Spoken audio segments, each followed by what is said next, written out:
What's up, everybody? My name is Alex Stevenson, and I just want to give you a brief overview of who I am, but also the story God's been writing through my life these past 21 years I've been alive. And so, starting from the beginning, I'm actually not from Orlando, Florida. I'm from Washington, D.C. That's where I lived most of my life, actually. I love Orlando, Florida. Love it better than D.C. But yeah, DC is kind of my home, and most of my extended family actually lives there. But I grew up with four other brothers. I have a twin brother, and I grew up in a very Christian home. My mom, for years and years, worked as a children's director in multiple churches, and my dad has been involved in the music aspect of worship in multiple churches as well. And full time, my dad has been working as a accountant, and for the 15 years that we were in DC, he worked right in DC as an accountant and continues to work that occupation down in Orlando, Florida. But I grew up mostly homeschooled, not like the homeschooled at home kind of thing, but like I had classes, and I was a part of an organization and kind of a part of a school, but not really. But in that, grew up in a very concentrated Christian home and schooling system, and so that benefited me very much. And then at 11, I guess, is a time where it got real for me. I was saved at 11 years old at a family camp my family went up to in Michigan one summer, and God just wrecked me there. Went through high school, went through middle school, went through high school, growing my relationship with the Lord, and then I eventually dual enrolled, and I dual enrolled with a college in Tennessee, and then I transferred into Johnson University, where I am now. And I remember when I was 17 years old, oh man, like 4 years ago, 17 years old, the first time I'd walked onto a college campus. I walked onto Johnson University as a dual enrolled student, still in high school, and I remember how nervous I was. And transferring into Johnson, I really wanted to do business management.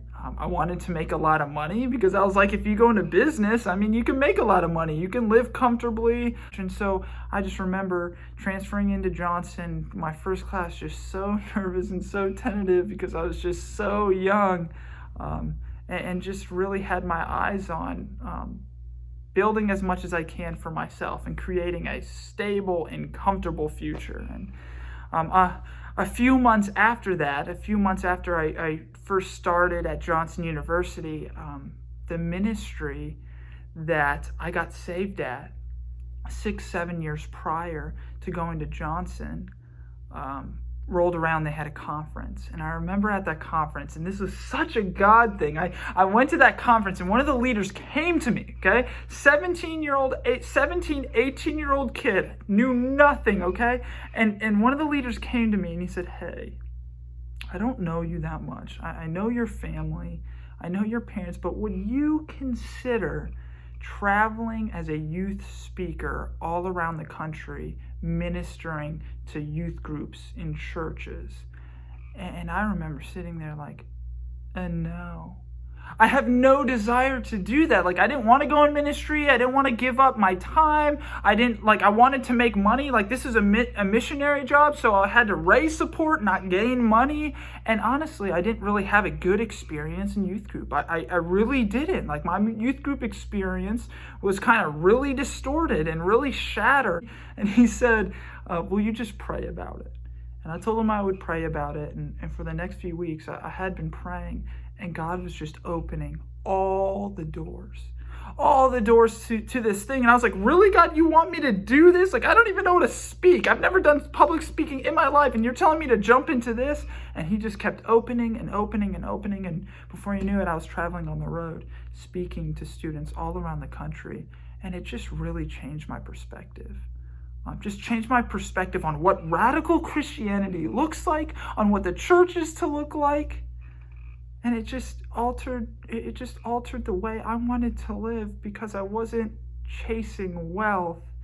I was chasing a dependence on God. And so coming back from those 2 years traveling, I would say that the two greatest years of my life, because I grew in so many ways. I never thought I could grow spiritually and as a person. And coming off that experience just 5 months ago because of COVID, and starting my classes literally last week. It's been 2 years since I've stepped foot on a physical class. And I remember just last week walking onto the campus. It's been 2 years, and just thinking, man, everything is still the same, except walking into the class. My perspective on life, on what I feel called to do, is totally different. Because you see, when I was 17, I wanted to make a lot of money and I wanted to live comfortably. Like, that's what I wanted to do. And then walking back into class, like, with this perspective of, man, I don't want to make money. Like, I don't want to be comfortable. Like, I don't want to have, like, this rich, wealthy lifestyle. I feel like I'm so blessed now, but, like, I have no aspirations for that. But my goal now is not to live this comfortable life and just be a good person, but I want to live as the disciples had lived. Whatever it takes, whatever sacrifice, I want to make that sacrifice, because honestly, kind of the heartbeat of what God has given, like, me a passion for, is that us as Christians and as church have just settled for less.